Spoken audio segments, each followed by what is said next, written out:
Bayangkan, di usia 67 tahun, Anda divonis dokter harus operasi sedot lemak karena perut sudah terlalu besar. Gula darah naik, tensi melonjak. Mau main sama cucu saja, napas sudah Senin Kamis.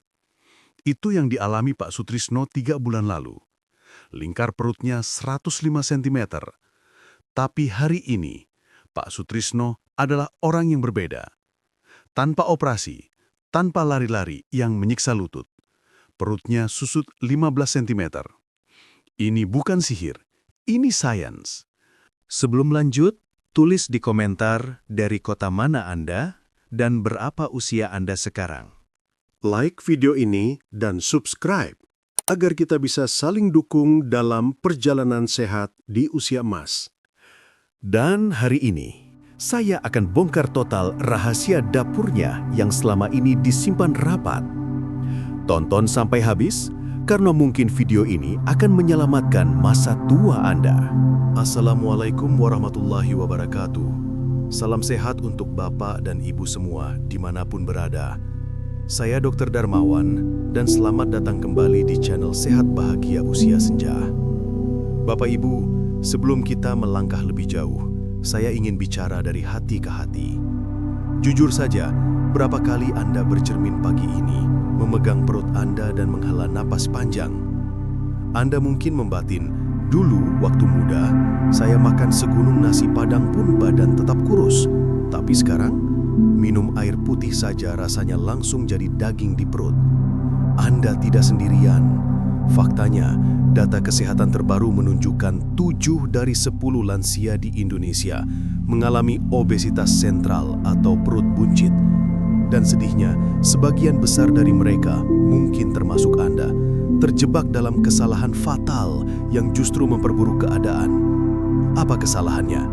Anda mencoba melawannya dengan cara anak muda. Banyak pasien saya yang datang dengan wajah pucat dan tubuh gemetar. Saat saya tanya, ternyata mereka meniru cucunya. Mereka berhenti makan nasi total, mereka puasa ekstrim tanpa sahur yang benar, atau memaksakan lari jogging, padahal lutut sudah bunyi krek-krek. Hasilnya, bukannya perut kempes, Anda malah dapat penyakit baru. Asam lambung naik, vertigo kambuh, gula darah drop drastis, sampai pingsan, dan metabolisme tubuh Anda hancur lebur. Tubuh lansia itu ibarat mobil antik, Bapak Ibu. Tidak bisa Anda paksa ngebut seperti mobil balap F1. Kalau dipaksa, mesinnya jebol.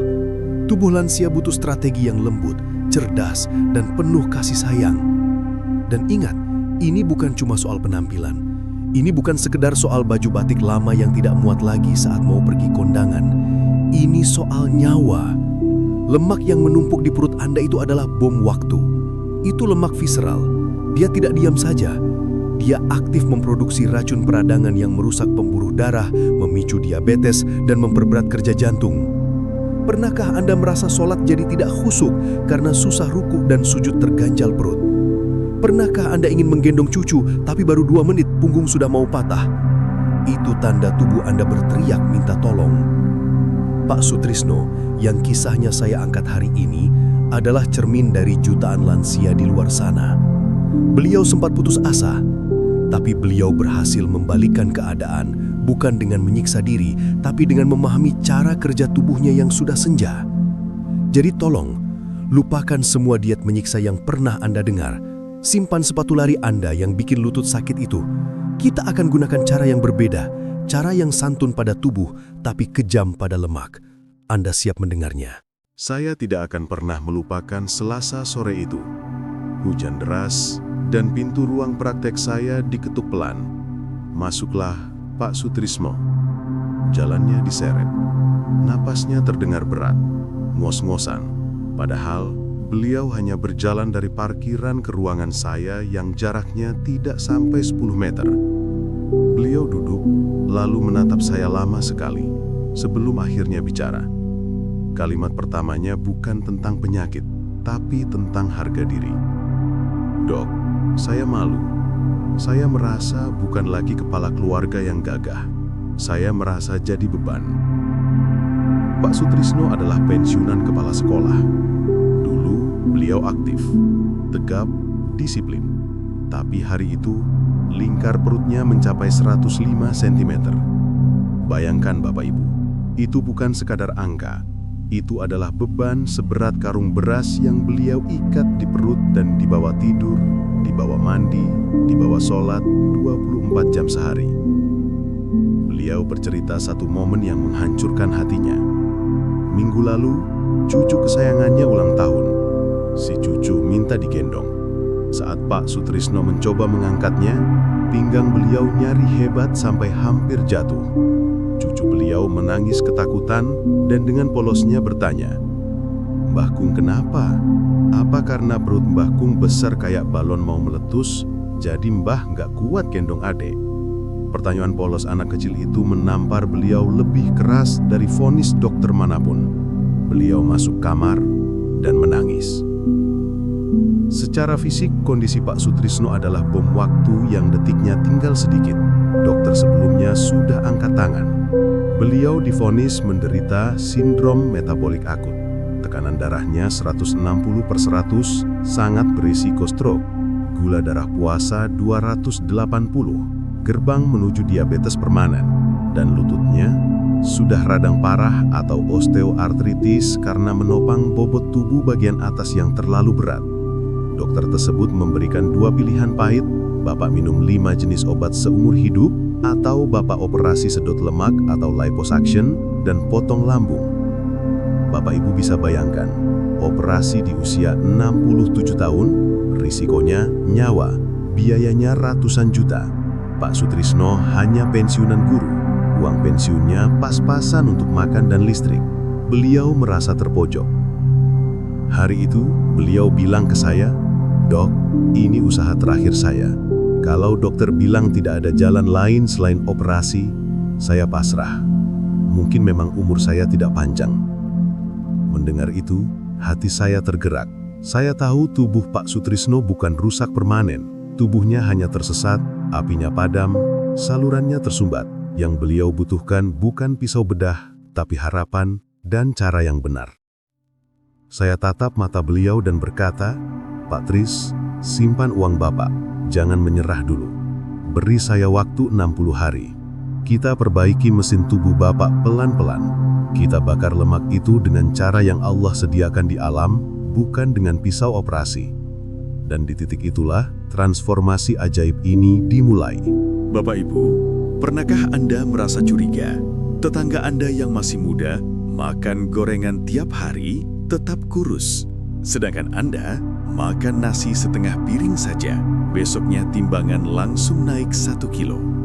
Apakah Tuhan tidak adil? Bukan. Masalahnya bukan pada apa yang Anda makan, tapi pada bagaimana tubuh Anda menerimanya. Pak Sutrisno gagal diet bukan karena dia kurang disiplin. Dia gagal karena tubuhnya mengalami kondisi yang disebut resistensi insulin. Mari saya jelaskan dengan bahasa sederhana. Bayangkan sel-sel tubuh Anda adalah sebuah rumah. Agar rumah itu punya listrik atau energi, dia butuh bahan bakar berupa gula dari makanan. Normalnya, saat Anda makan, hormon insulin akan datang membawa kunci, membuka pintu rumah, dan memasukkan gula itu. Anda jadi bertenaga, dan gula di darah habis terpakai. Tapi, pada lansia yang perutnya buncit, lubang kunci di pintu rumah itu sudah berkarat. Ini yang terjadi pada Pak Sutrisno. Beliau makan, insulin datang mengetuk pintu, tapi pintu sel tidak mau terbuka. Akibatnya fatal. Sel tubuh kelaparan. Walaupun Pak Sutrisno sudah makan, sel-selnya tetap teriak lapar karena energi tidak bisa masuk. Inilah kenapa lansia sering merasa lemas, ngantuk habis makan, dan cepat lapar lagi. Penimbunan paksa. Karena gula ditolak masuk ke dalam sel atau otot, gula itu luntang-lantung di aliran darah. Bahaya, otak panik melihat gula darah tinggi. Akhirnya, otak memerintahkan, ambil semua gula nganggur ini, ubah jadi lemak dan simpan di perut. Jadi, Bapak Ibu, pahamilah ini. Selama resistensi insulin Anda belum sembuh, diet seketat apapun percuma. Anda hanya akan membuat diri Anda kelaparan, lemas, tapi lemak perut tetap utuh karena hormon Anda memerintahkan penyimpanan lemak. Kesalahan kedua Pak Sutrisno adalah memusuhi nasi, tapi lupa teman nasi. Beliau berhenti makan nasi, tapi penggantinya kerupuk, teh manis, atau buah-buahan yang sangat manis, tinggi fruktosa. Fruktosa berlebih pada lansia langsung membebani liver. Liver yang stres tidak akan membakar lemak, dia malah akan memproduksi lemak visceral baru. Lemak visceral ini licik, dia bukan sekedar cadangan energi. Dia adalah kelenjar aktif yang mengeluarkan zat sitokin radang. Zat ini membuat tubuh Anda bengkak atau inflamasi dan semakin merusak kunci pintu insulin tadi. Ini lingkaran setan. Lemak bikin insulin rusak bikin makin gemuk. Gemuk bikin makin banyak lemak. Untuk memutus rantai ini, kita tidak bisa pakai cara kasar atau lapar-laparan. Kita butuh pasukan khusus yang bisa memperbaiki lubang kunci yang berkarat tadi dan meredakan peradangan di liver. Dan pasukan khusus itulah yang terkandung dalam jahe merah dan jeruk nipis. Jahe merah memperbaiki sensitivitas insulin, membersihkan karat di kunci, dan jeruk nipis membersihkan liver dari lemak. Mari kita lihat buktinya. Inilah saat yang Anda tunggu. Apa senjata rahasia yang saya berikan kepada Pak Sutrisno? Apakah obat impor mahal? Bukan. Saya menyuruh Pak Sutrisno pergi ke pasar tradisional dan membeli 2 raja dari dapur Nusantara, jahe merah dan jeruk nipis. Mungkin Anda berpikir, saya sering minum jahe kok nggak kurus? Tunggu dulu. Rahasianya bukan cuma pada bahannya, tapi pada cara meraciknya. 90% orang salah langkah di sini sehingga khasiatnya hilang menguap begitu saja. Mari kita bedah sainsnya sebentar. Jahe merah mengandung senyawa gingerol dan shogaol yang jauh lebih tinggi daripada jahe putih biasa. Zat ini punya efek termogenesis, artinya dia memaksa suhu inti tubuh Anda naik. Ingat api lilin tadi?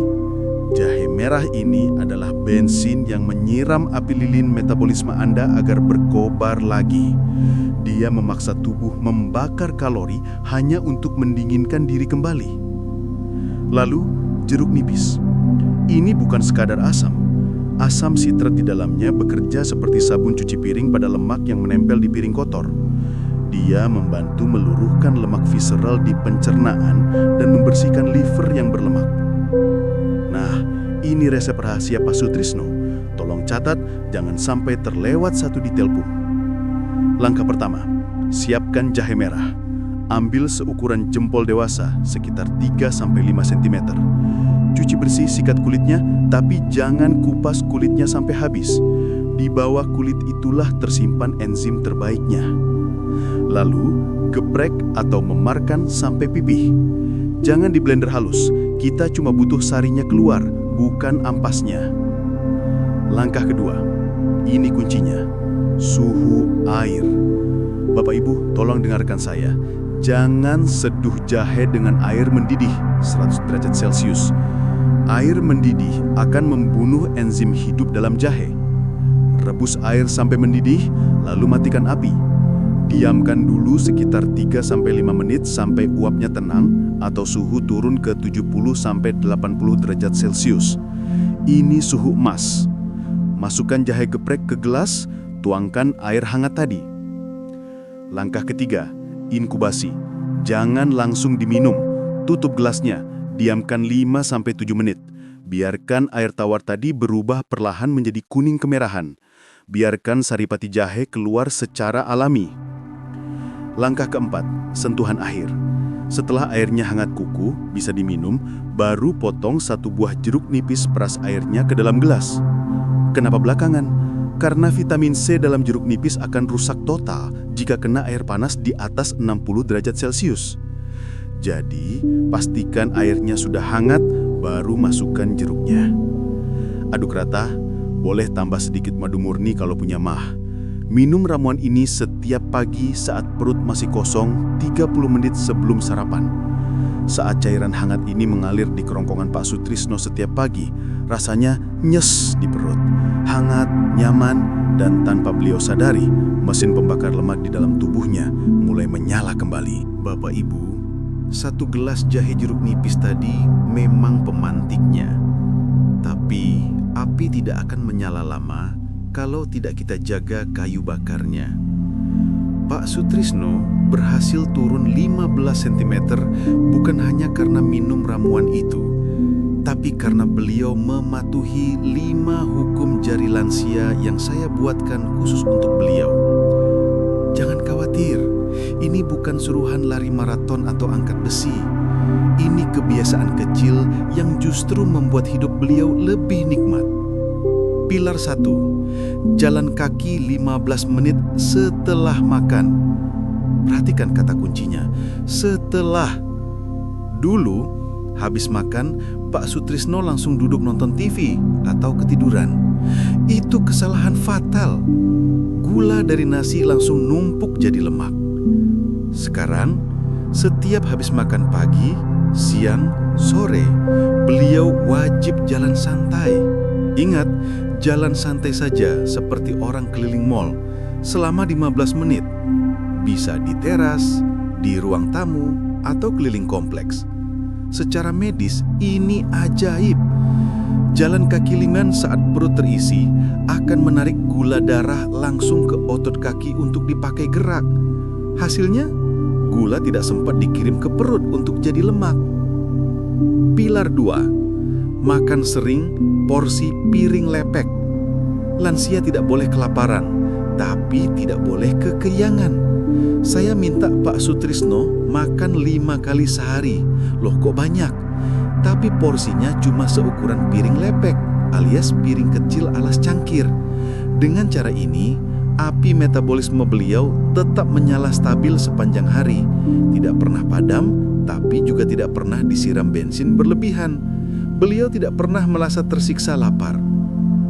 Pilar 3. Tidur adalah obat diet terbaik. Pak Sutrisno dulu sering begadang nonton wayang. Sekarang, jam 9 malam lampu mati. Kenapa? Karena kurang tidur menaikkan hormon grelin alias hormon rakus dan kortisol, hormon stres. Kalau Bapak Ibu tidur kurang dari 6 jam, besoknya pasti bawaannya ingin ngemil yang manis-manis. Tidur cukup 7-8 jam membantu tubuh reset dan membakar lemak saat kita terlelap. Pilar 4. Jebakan haus versus lapar. Seringkali di usia senja, sensor haus kita rusak. Kita merasa lapar, padahal tubuh cuma butuh air. Pak Sutrisno saya wajibkan minum 2 liter air sehari. Setiap kali merasa ingin ngemil kerupuk, saya suruh minum 1 gelas air dulu. 90% keinginannya hilang. Air juga penting untuk proses detoksifikasi sisa pembakaran lemak tadi. Pilar 5. Musuh dalam selimut, gula dan garam. Ini yang paling berat tapi paling ngefek. Saya minta Pak Sutrisno stop gula pasir total. Ganti manisnya dengan buah potong.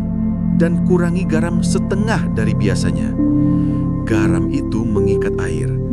Banyak lansia, perutnya buncit bukan karena lemak, tapi karena bengkak air atau water retention akibat kebanyakan makan ikan asin atau micin. Begitu garam dikurangi, dalam 3 hari, perut Pak Sutrisno kempes drastis karena airnya terbuang. 5 kebiasaan ini ditambah ramuan jahe tadi adalah kombinasi maut yang mengubah hidup Pak Sutrisno. Sederhana, gratis, dan masuk akal bukan? 2 bulan kemudian, pintu ruang praktik saya terbuka. Bukan lagi sosok tua yang menyeret kaki yang masuk, tapi seorang pria dengan langkah tegap dan wajah berseri. Pak Sutrisno datang mengenakan celana jeans lamanya, celana masa muda yang sudah 5 tahun mendekam di lemari karena tidak muat. Beliau menepuk perutnya dan tertawa lepas. "Dok, lihat, longgar. Saya seperti lahir kembali." Kami ukur lingkar perutnya di depan mata kepala sendiri. Angka meteran menunjukkan 90 cm. Lenyap 15 cm dari ukuran awal. Tanpa pisau bedah, tanpa obat kimia yang merusak ginjal. Bonus terbesarnya apa? Lututnya tidak lagi nyeri, dan sore hari kini jadi waktu favoritnya bermain bola bersama cucu tanpa sesak napas. Bapak Ibu, kisah Pak Sutrisno adalah bukti nyata bahwa usia 67 tahun atau berapapun usia Anda sekarang bukanlah akhir. Tubuh Anda masih punya keajaiban penyembuhan diri, asalkan Anda berhenti meracuninya dan mulai memberinya bahan bakar yang tepat. Jangan biarkan masa tua Anda terkurung penyakit dan penyesalan. Rebut kembali kesehatan Anda. Perut rata bukan mimpi, itu hak Anda. Saya tantang Anda sekarang, jangan biarkan video ini cuma jadi tontonan hiburan. Besok pagi, pergi ke pasar, beli jahe merah, beli jeruk nipis, lakukan resep ini. Jika Anda berani berkomitmen, tulis di kolom komentar dengan lantang sekarang juga. Saya siap sehat di usia senja. Bagikan video ini ke grup WA keluarga atau teman arisan Anda. Jadilah alasan seseorang sembuh dan bahagia hari ini. Saya Dr. Darmawan, pamit undur diri. Sampai jumpa di video berikutnya. Salam sehat, salam bahagia. Wassalamualaikum